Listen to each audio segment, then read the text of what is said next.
Assalamualaikum viewers, welcome to my YouTube channel.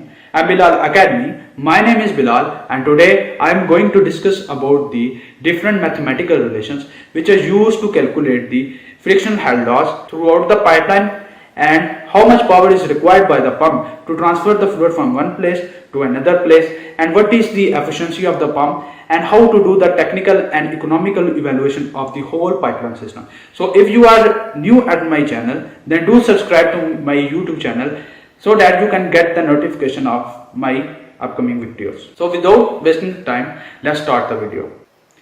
So first of all, I want to define a problem statement. Let's consider we have a tank A containing water in it, and this tank is present at the earth's surface, and you want to transfer the water from the tank A to tank B having an elevation difference of 10 feet. So in order to transfer the water, we need a pump and a pipeline system. So this is a system containing a pump and two 90-degree standard elbows and two globe valves and a check valve. The material of construction of pipe is stainless steel having a schedule number of 40, while the whole pipeline length of this pipeline system is 2000 feet.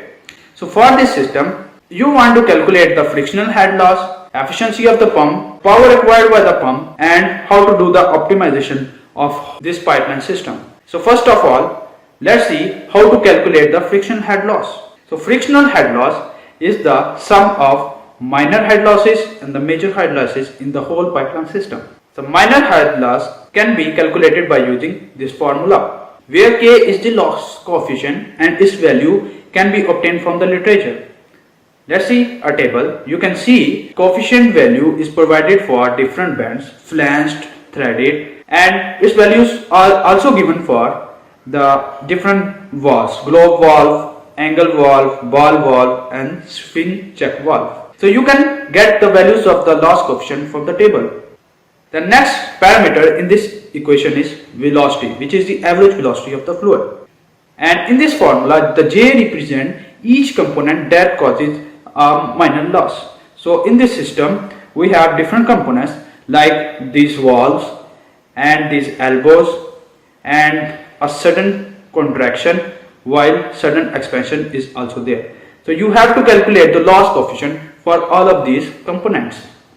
The formula for the calculation of major head losses is this one. In this equation, the F is the Darcy friction factor, L is the pipeline length, D is the inside diameter, and this inside diameter can be calculated or can be obtained from the literature. And you can see this is the data for the stainless steel pipe, and you can see in the first column nominal pipe size is given, and the second one outside diameter of the pipe is given, and for different nominal pipes and different schedule numbers 40 and 80, we have different inside diameters and different wall thicknesses. So you can get the data of the pipes from this table. So in this formula, the I represent the pipe section having the constant diameter. So let's consider a pipe 1 and a pipe 2 which are connected in the series. So if you apply this formula for these two pipes, as you can see, the diameter of these two pipes is different. So you will apply this formula separately to pipe 1 as well as to pipe 2. Let's see. So for pipe 1, this formula can be written as this: F1 L1 V1 square over 2 D1G. While for pipe 2, you will replace the 1 by 2. In this way, you can calculate major head losses. So when you add these two terms, and for the constant diameter pipes for the whole pipeline, you will get HL is equal to this relation. So you can use this relation to calculate the frictional head losses.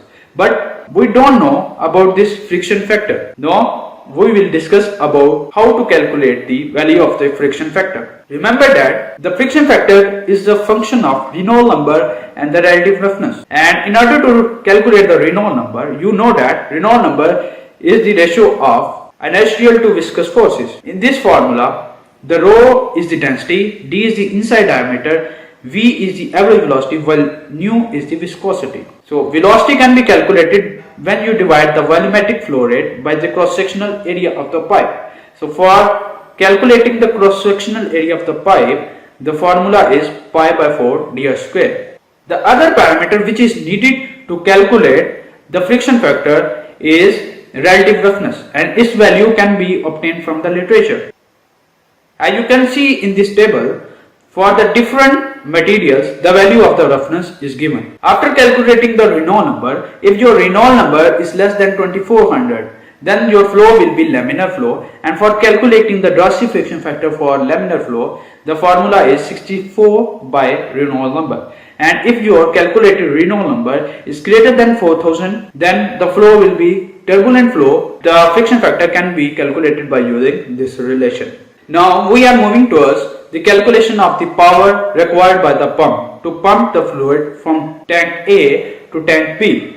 Let's consider the 2 points, point 1 and point 2. And by applying the Bernoulli equation between the point 1 and point 2, we will get this equation where P is the pressure, V is the average velocity, Z is the elevation, HP is the head, and HL is the head loss, while G is the gravitational acceleration. As both tanks are open to the atmosphere, so we can take the pressure at P1 and pressure at point 2 equal to atmospheric pressure. So these pressure are equal, so they will be cancelled with each other. And as the diameter of the both tanks is higher, so that the velocity of the fluid is 0 on the free surface of both of the tanks. Thus V1 is equal to V2 is equal to 0. So these terms will also become 0. So if you want to calculate the pump head, then it will be equal to the elevation difference plus the head losses. So in order to calculate the head loss, you will use this equation. We have just discussed this equation. And for calculating the pump power, you will use this equation rho G Q into pump head, where rho is the density of the fluid, G is the gravitational acceleration, Q is the volumetric flow rate, while HP is the pump head. Now we are moving towards the calculation of the efficiency of the pump. So efficiency is the ratio of useful work to the total work. Useful work can be calculated by taking the difference of the sum of pressure head, elevation head and the velocity head, and divide this term by the same term plus the head losses. In our case, the pressure is atmospheric, so this term is 0, while velocity is also 0, so this term will become also 0. You will only left with change in the elevation, and this equation will be reduced to this simplest form. Now we will do the economical evaluation of our whole pipeline system. So in order to calculate the total annual cost, we know that the total annual cost is the sum of the annual pumping charge and the annual capital charge. Annual pumping charge is the product of PC and the P, where PC is a constant whose unit is dollar per kilowatt hour, while P is the power input, and it can be calculated by rho GQ into pump head. Annual capital charge can be determined by taking the product of the purchase price and a constant, which is CC. Purchase price is the product of a constant PP, diameter and the length, where PP is a constant having the dimension of dollar per inch into feet. D is the pipe diameter, while L is the pipe length, where CC, this CC is a constant having a dimension of 1 per year. So the total annual cost will become equal to PC into P plus CC into PP into D into L. So if you want to calculate the optimized diameter for which this total cost will be the lowest, then you have to take the derivative of this whole equation with respect to the diameter, then you will get the optimized diameter. So there is another way to calculate the diameter at which the total cost is minimum. This is the graphical way. So for every nominal pipe diameter, you will calculate the frictional head loss and the power and the efficiency, and then you will calculate the total annual cost. So when you will calculate all of these terms, you will plot the nominal diameter with the total annual cost, and in the graph at the point where you will get the minimum total annual cost, that will be your economical diameter and optimized diameter. At this point I will end this video, and in the next video I will make a graph of the nominal diameter and the total annual cost in the Excel file, and will show you how to calculate the economical and optimized diameter for the whole pipeline system. So if you liked my video, then please subscribe to my YouTube channel so that you can get the notification of my upcoming video.